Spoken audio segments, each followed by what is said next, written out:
Hey, how's it going guys? It's Scarecrow, and today I want to talk a little bit about a video that Drift0r actually made about Overwatch and how it's becoming more toxic. Now, I wanted to start this video by saying that I really respect Drift0r. I've been subscribed to him for nearly 4 years now. I subscribed to him back during the year of Call of Duty Ghosts 2013. I've loved his content for ages. I've watched a lot of his videos. I respect the amount of work he's put into his channel, and I do think that he is well worth a subscription. I mean, I've never had a problem with his content, but this video here, I did disagree with completely, and I wanted to actually talk about it a bit in length. I don't do this regularly. I don't usually do this style of content, but it was something that I wanted to voice my opinion on. And don't take this video as, you know, broadcasting hate towards him or, you know, casting shade in his direction or anything. Like I said, I really respect his work, and on the 1% chance that he does actually see this video, I just want to say, man, I really do respect your content, and I'm not looking to start an argument. I just wanted to share my opinions on this matter.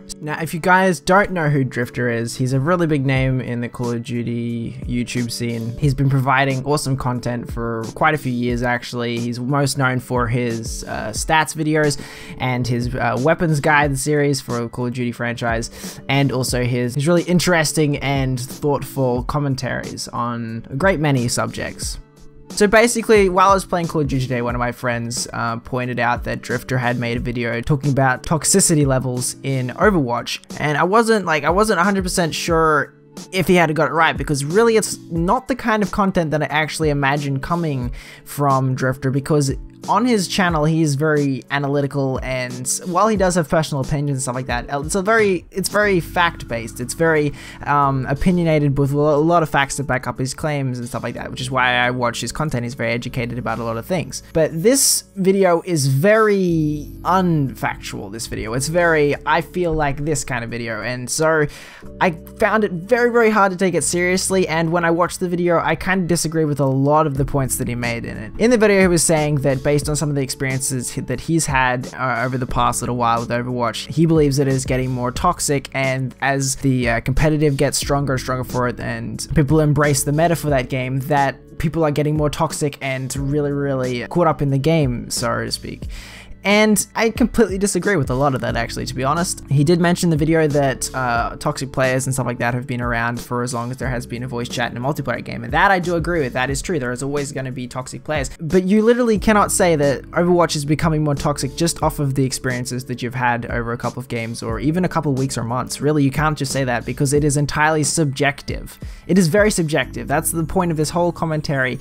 That entire video is subjective based on his experiences and takes many other factors into account as well for his experience. It depends on the region he's playing on. It depends on how well he plays and who he gets ranked up with. It depends on how he plays overall in game. It depends on what time of day he plays. There are so many factors that play into this as well, and you can't label a community or a player base by your own personal experiences. I'm sure that there are hundreds of thousands of people who would completely disagree, because their experiences on Overwatch have been nothing but positive.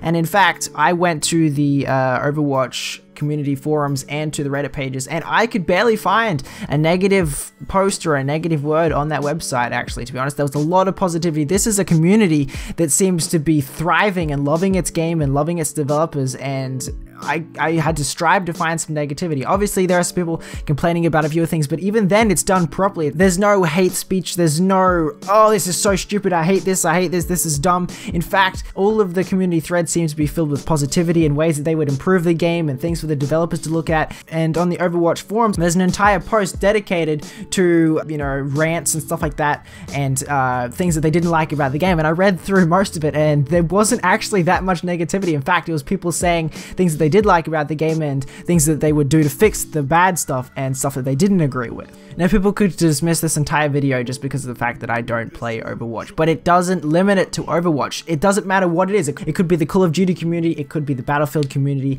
it could be Dota or anything else. You cannot label a community or how toxic a player base is based on your own experiences. You would have to talk to thousands of players and get a general consensus to begin labeling a community. And even then, it's still extremely subjective, because there are a lot of people who would completely disagree with you because their experiences have not been the same as yours. The one thing that I also didn't like about the video is that, yes, it's very opinionated, and yes, it's based on Drift0r's opinion, but he doesn't really ever state that. He kind of treats it like it's factual and like his opinion should be everyone else's experience of the game, and it's like he didn't bother to ask anyone outside of his circle of friends whether this was the case or not. I don't know if that is actually the case or if he did consult a few hundred people, but he certainly didn't say so in his video. And the video, as of the time of me recording this video, has around 30,000 views or something, and as horrible as it is to say, I'm actually kind of happy that it's only at around that, because a lot of people just blindly trust their favorite YouTubers. They don't ask for a lot of facts or a lot in the way of stuff to back them up. If a YouTuber makes a video, for a lot of the time, for a lot of people, it's just their word is gospel, that's it, and it makes up a lot of people's minds. So I was kind of scared that on the video that people would just be blindly accepting this, but in the video, thankfully, there were a few people that actually countered his thing and said, no, my experiences are not the same, and like this could sum up just about anything else or any other gaming franchise ever. There is always going to be salty players, there is always going to be people that are just mean, and there's always going to be people that are cruel. That is just part of society, and unfortunately just the way that some people are. That's their outlook on life, and they enjoy tormenting others. That doesn't mean that you can label an entire community after their actions. It's ridiculous. I've had plenty of negative experiences in Call of Duty, and people are quick to dismiss the Call of Duty community as full of kids and as a very toxic community, when in reality, everyone I play with is quite mature. I found that when I get quite annoyed or angry in game, there are people in there that are, whoa man, calm down, what are you saying? We know everyone's having fun here.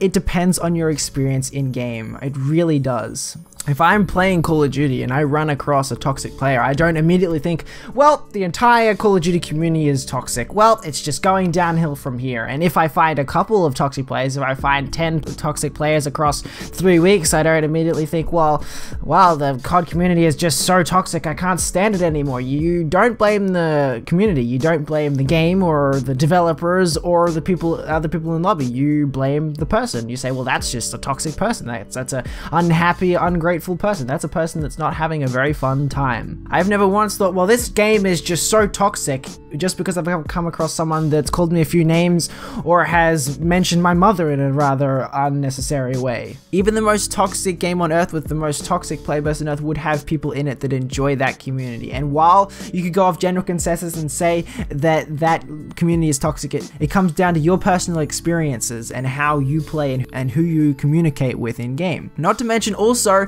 that when someone is being toxic in an Overwatch match or in any game in general that has a mute function, you can simply just mute them. If someone is offending you, if someone is saying racist slurs, if someone is saying anything that you don't want to hear, you can mute them. And I will say this, he did mention in the video that in Overwatch, when you cut off communication to a player, it basically means you're cutting off, a limb, so to speak, because, you're basically one man down. But you're going to be one man down anyway because you're not having a meaningful conversation with that player. If that player is yelling at you and screaming obscenities, it's not like they're going to be listening to your callouts or you listening to theirs anyway.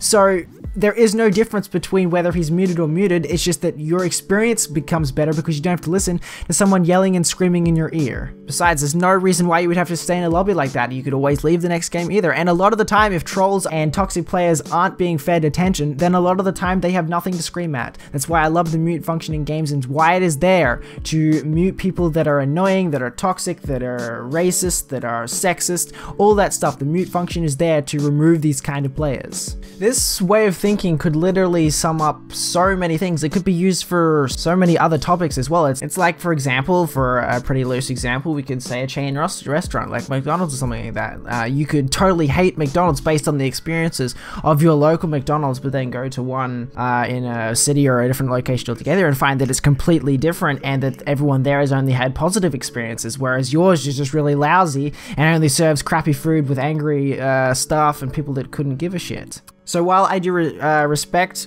Drift0r immensely, I do disagree with him a lot in this circumstances. You cannot label a community by its minorities, no matter how loud they are. I could talk to 100 people and 67 could say that they had a positive experience and that they have never run across a toxic player, and the others could say that they've had nothing but bad experiences and the game is so toxic that they can barely play it. So it's entirely subjective, and I disagree with the point entirely. So anyway guys, that's going to wrap it up for today's video. Do you disagree with me? Do you agree with me? Leave it down in the comment section below. Be sure to read it. I'm not saying that Drift0r is wrong and that he hasn't had negative experiences in Overwatch. That's not what I'm saying. I'm saying that he can't label the entire community based off the negative experiences that he has had. That's basically it to summarize it. So anyway guys, thank you so much for watching. If you have enjoyed, don't forget to hit that like button, subscribe for more, and I shall see you beautiful people, in the next video.